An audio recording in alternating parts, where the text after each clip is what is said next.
ऐसे में जो यादव एमवाई जो समीकरण है वो कहीं ना कहीं समाजवादी पार्टी के लिए अच्छे माने जाते हैं और जाहिर सी बात है कि इस बार के चुनाव में भी कह सकते हैं उनको जिस तरीके से भारतीय जनता पार्टी में महज कार्यकर्ता के तौर पर देखा जा रहा है, उनको किसी भी तरीके से चुनाव में भाग नहीं लिए देना जा रहा है और कहीं भी टिकट नहीं मिला। तो मुझे लगता है कि आने वाले समय में अपर्णा यादव विधानसभा चुनाव के दौरान समाजवादी पार्टी में।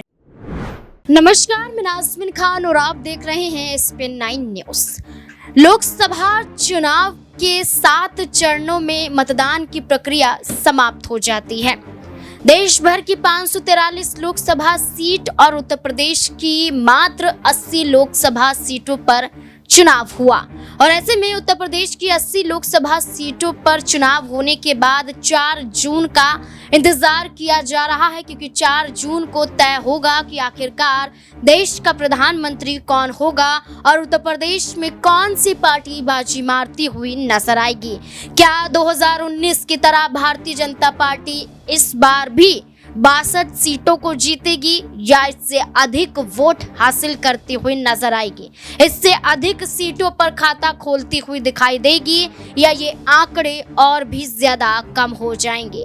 ये सवाल इसलिए बन रहा है क्योंकि रुझानों के जरिए, एग्जिट पोल के जरिए उत्तर प्रदेश की 80 लोकसभा सीटों में से भारतीय जनता पार्टी को 40 लोकसभा सीटें ही इस बार मिलती हुई नजर आ रही हैं। तो वहीं इंडिया अलायंस की बात करें तो 35 लोकसभा सीटें मिल रही हैं, अन्य के खाते में 5 सीटें दर्ज होती हुई नजर आ रही हैं।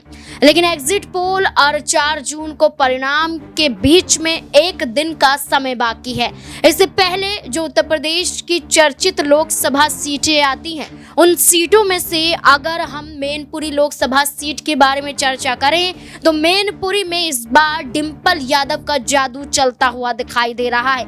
लेकिन क्या मैनपुरी में वाकई डिंपल यादव की जीत दर्ज होती हुई नजर आएगी या फिर नहीं, ये बड़ा सवाल यहाँ पर बनता है, क्योंकि समाजवादी पार्टी का गढ़ ना सिर्फ कन्नौज बल्कि मैनपुरी लोकसभा सीट भी कहा जाता है। समाजवादी पार्टी 28 साल से मैनपुरी लोकसभा सीट पर राज करती हुई नजर आई है, लेकिन मुलायम सिंह यादव, जिन्हें नेताजी के रूप में संबोधित किया जाता है, उनके निधन के बाद 2022 में इस सीट पर उपचुनाव हुआ और डिंपल यादव चुनावी मैदान में आई कन्नौज लोकसभा सीट को छोड़कर, और 2022 में चुनाव लड़ा गया और डिंपल यादव की बहुमत के साथ इस सीट पर जीत दर्ज हुई। लेकिन अब मुकाबला कड़ा है। मुकाबला भारतीय जनता पार्टी के जयवीर सिंह साक्या का और यहाँ पर डिंपल यादव का तो है, लेकिन इसमें बाजी कौन मारता हुआ नजर आएगा? क्या रुझानों के जरिए आंकड़े यही माने जाएंगे या फिर बदलाव की स्थिति यहाँ पर उत्पन्न हो सकती है? इससे जुड़े तमाम सवाल बनते हैं। मेरे सहयोगी सिराज मेरे साथ जुड़ चुके हैं। सिराज, मेरा आपसे सवाल रहेगा, क्या लगता है उत्तर प्रदेश की तमाम लोकसभा सीटों को लेकर, कन्नौज है, यहाँ पर संभल है, यहाँ पर आजमगढ़ है, रामपुर है, कई सीटें मौजूद हैं जो कहीं ना कहीं ये कहा जाता है कि समाजवादी पार्टी आसानी से इन सीटों पर जीत दर्ज कर सकती है। और इन्हीं सीटों में मैनपुरी की बात करें तो दावा किया जा रहा है कि डिंपल यादव यहाँ से चुनाव इस बार जीतती हुई नजर आएगी। क्या लगता है, जयवीर साक्या यहाँ पर हारते हुए नजर आ रहे, क्या समीकरण आपको नजर आता है? जी देखिए, मैनपुरी सीट के अगर समीकरण की बात करें तो यादव बहुल्य सीट है और जाहिर सी बात है कि मुलायम सिंह यादव के निधन के बाद से जब उपचुनाव हुए उस वक्त जो है जनता का कह सकते हैं एक विश्वास जीतने में कामयाब रही थी डिंपल यादव, और वहां से चुनाव जीती तो एक सहानुभूति के तौर पर उन्हें बढ़ चढ़कर जनता ने वोट दिया, समर्थन किया, और जाहिर सी बात है इसी को देखते हुए डिंपल यादव फिर से यहाँ से चुनावी हुंकार भरते हुए नजर आ रही है। और यादव बहुल्य सीट है और मुस्लिम जो वोटर्स हैं वो भी यहाँ पे काफी ज्यादा है। और ऐसे में जो यादव एमवाई जो समीकरण है वो कहीं ना कहीं समाजवादी पार्टी के लिए अच्छे माने जाते हैं और जाहिर सी बात है कि इस बार के चुनाव में भी कह सकते हैं कि डिंपल यादव आगे नजर आ रही है। और मुलायम सिंह यादव का जिस तरीके से यहाँ पे गढ़ रहा है और जिस तरीके से उनका सियासी रसूख रहा है, मुझे लगता है कि यहाँ पे समाजवादी पार्टी का कोई भी प्रत्याशी उतरता तो जाहिर सी बात है वो आगे ही रहता। देखिए, बिल्कुल यहाँ पर समाजवादी पार्टी का गढ़ तो कहा जाता है, लेकिन डिंपल यादव को जिताने के लिए इस सीट पर पूरा यादव परिवार आ जाता है। यानी कि आप ये देखिए कि अखिलेश यादव भी चुनाव प्रचार प्रसार करते हुए मैनपुरी सीट पर नजर आए। यहाँ पर चाचा शिवपाल यादव की भी मौजूदगी देखने को मिली। इतना ही नहीं, बेटी अदिति यादव भी यहाँ पर प्रचार प्रसार करती हुई नजर आई। माँ को जिताने का दावा किया गया और डिंपल यादव ये कहती हुई नजर आई कि बच्चों को अभी से राजनीति में लाने का मकसद यही रही है कि वो उसके गुण भाव को सीख पाए।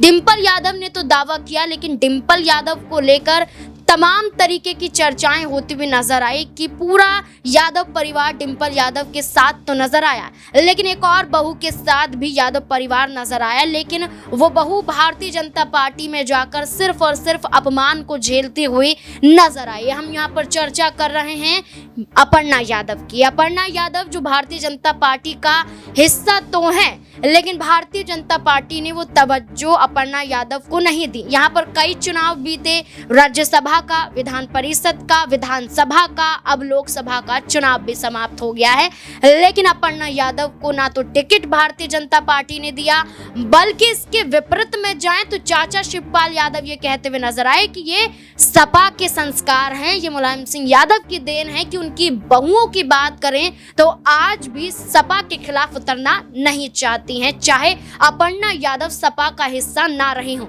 लेकिन सवाल यहाँ पर यह बन जाता है, सिराज की डिंपल यादव के लिए तो ताकत झोंकी गई, लेकिन क्या अपर्णा यादव को गलती का एहसास होगा? क्योंकि 2007 में भी वो चुनाव लड़ी थी सपा के टिकट से विधानसभा का, लेकिन चुनाव जीत नहीं पाई थी। उस वक्त भी पूरा मुलायम परिवार जिताने के लिए मैदान में उतर गया था।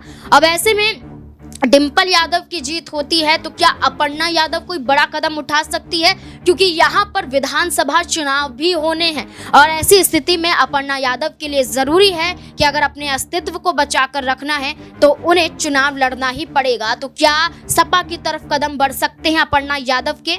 जी जाहिर सी बात है, इस लोकसभा चुनाव के दौरान जिस तरीके से शिवपाल सिंह यादव ने अपर्णा को लेकर बयान दिया था और कहा था कि कहीं ना कहीं अपमान जो है उनका भारतीय जनता पार्टी कर रही है और ये पूरे यादव जो परिवार है उसका अपमान है, और कहीं ना कहीं अपर्णा यादव को कह सकते हैं कि उनको जिस तरीके से भारतीय जनता पार्टी में महज कार्यकर्ता के तौर पर देखा जा रहा है, उनको किसी भी तरीके से चुनाव में भाग नहीं लिए देना जा रहा है और कहीं भी टिकट नहीं मिला, तो मुझे लगता है कि आने वाले समय में अपर्णा यादव विधानसभा चुनाव के दौरान समाजवादी पार्टी में वापसी कर सकती है, क्योंकि समाजवादी पार्टी में जो है उनको टिकट भी मिलेगा, वो चुनाव भी लड़ती हुई नजर आती है और जाहिर सी बात है परिवार का हिस्सा है तो उनको एक सिक्योर सीट दी जाएगी जहां से उनकी जीत जो है वो आसानी से तय हो सके। तो मुझे लगता है कि जिस तरीके से शिवपाल सिंह यादव ने इस बात के संकेत दिए हैं, अब देखना दिलचस्प होगा। और अपर्णा यादव भी कई मौकों पर कह चुकी हैं कि कहीं ना कहीं वो परिवार के किसी भी सदस्य के खिलाफ जो है चुनाव नहीं लड़ेंगी, लेकिन इस बात की ये संकेत जो है साफ तौर पर जाहिर होते हैं कि समाजवादी पार्टी में उनकी वापसी हो सकती है। लेकिन आने वाले समय में देखना दिलचस्प होगा कि आखिर अपर्णा यादव को लेकर के समाजवादी पार्टी क्या कुछ फैसला